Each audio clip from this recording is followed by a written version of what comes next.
Hello students, today we will discuss a question that came in the accounts exam held by the Assam Higher Secondary Education Council.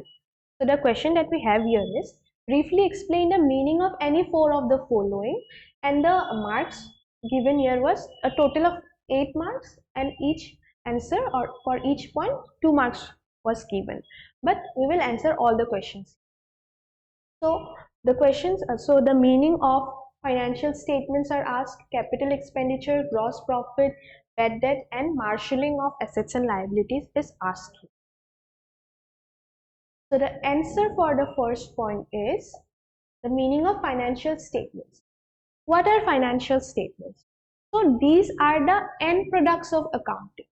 So for the whole year, when transactions are recorded through journaling, ledger, and trial balance is prepared, all these are the initial processes. But at the end of a financial period, to ascertain the results of the business, to know the financial position of the business, and to know all the other details related to the accounts, the business prepares the financial statements. So, financial statements are the end products of accounting process that provide true and fair picture of a company's performance over a period and its financial position at a specific point in time. They are prepared annually and serve as a structured report for various users of accounting information. So, what they do, what does financial statements, they provide a company's performance, that is if the company has performed well or not. It is prepared annually. It also gives the financial, shows the financial position, that means the balance sheet. It shows the position of the assets and liabilities of the business, and it also shows the values of the assets and liabilities of the business, and it is prepared annually, and that information is made available to the users of accounting information. So what does financial statements include? It includes the statement of profit and loss, or we can say the profit and loss account, or we can name it income statement as well. What does it do? It shows the performance. It ascertains the profit or loss made by the business at the or over the whole period of that accounting year. And what are the key contents here? Revenue, that is income of the business, is mentioned. Expenses and profit or loss is ascertained in the profit and loss statement. The next financial statement is a balance sheet. What it does, it is, we can say it, we can call it position statement as well. It shows the assets and liabilities, the values and the position of assets and liabilities of a business on a given point of time. It shows the financial position at the point of time, and it shows assets, liabilities, shareholders, equity. So it is a financial statement again that shows the financial position of a firm. Then the financial statements also include notes to account. These are all the notes provided that shows explanation and details of the procedure of preparing all these statements. It includes accounting policies, contingent liabilities, additional disclosures. So these comes under financial statements. And in other cases, sometimes the cash flow statement also comes under the financial statements. So this is the concept of financial statement. Now we move to capital expenditure. What is a capital expenditure? These are all those kind of expenditure that are made to acquire assets, or these are the heavy investments made by the business. So a capital expenditure refers to spending incurred by a business to acquire or improve fixed assets or to increase the earning capacity of the business. So assets, mostly fixed assets, are bought to increase the earning capacity of the business only.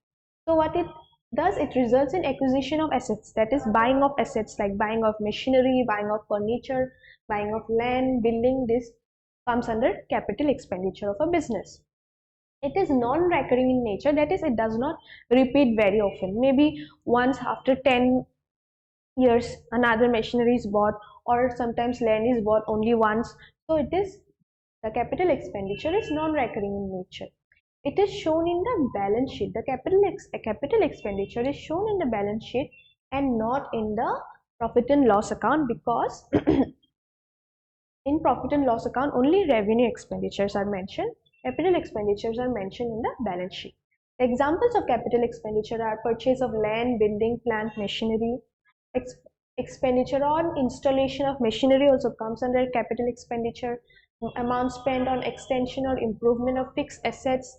Expenses incurred to acquire intangible assets like patents or goodwills. All these comes under capital expenditure of a business. Now we move to the next point, that is gross profit. What is gross profit? It is the difference, or gross profit is the excess of net sales over cost of goods sold. So, and it reflects the profit from trading activities before accounting for indirect expenses.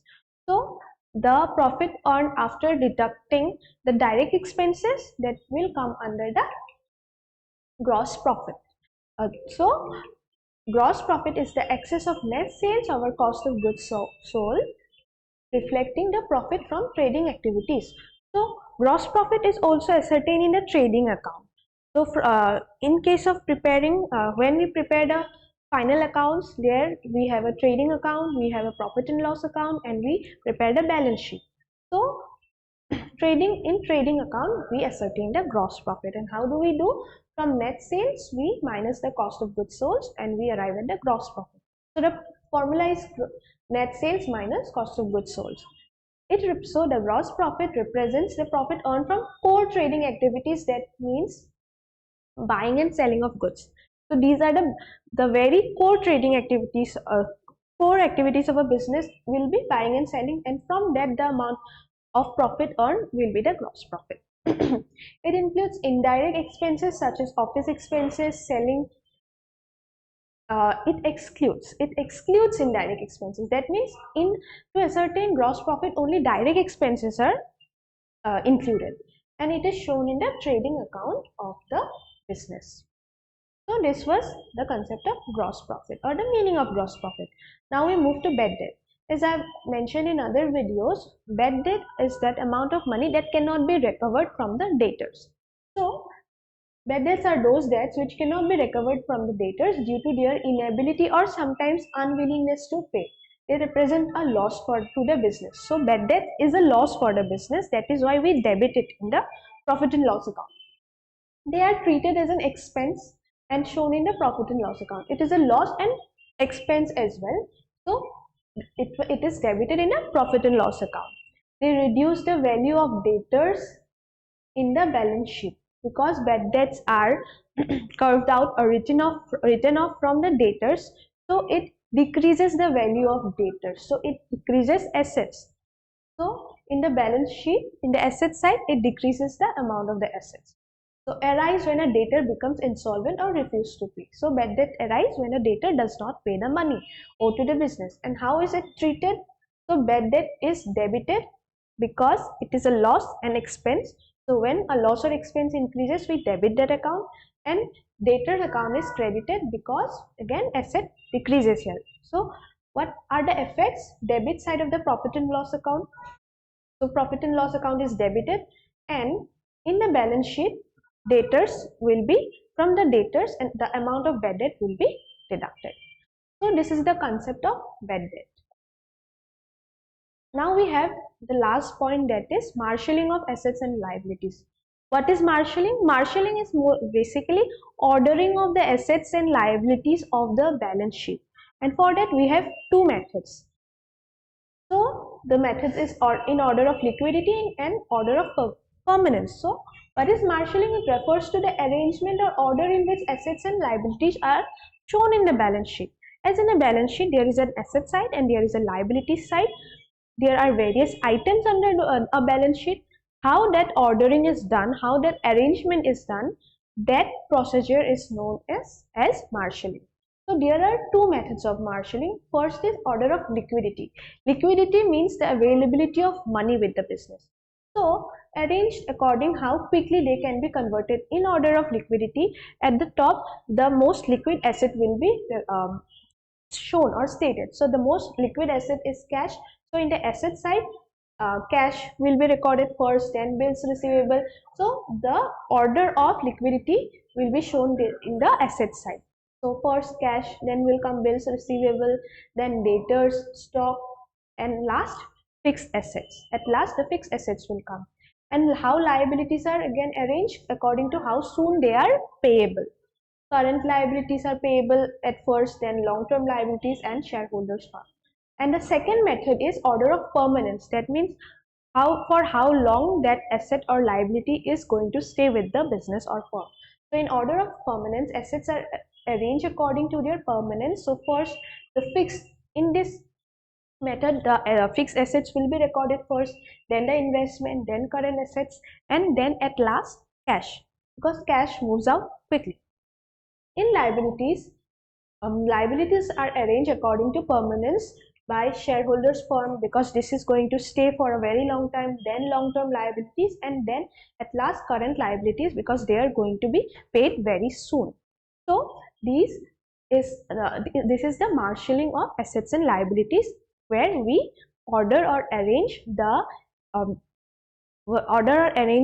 heads, assets or the liabilities in the balance sheet, the heads of assets or the heads of liabilities in the balance sheet.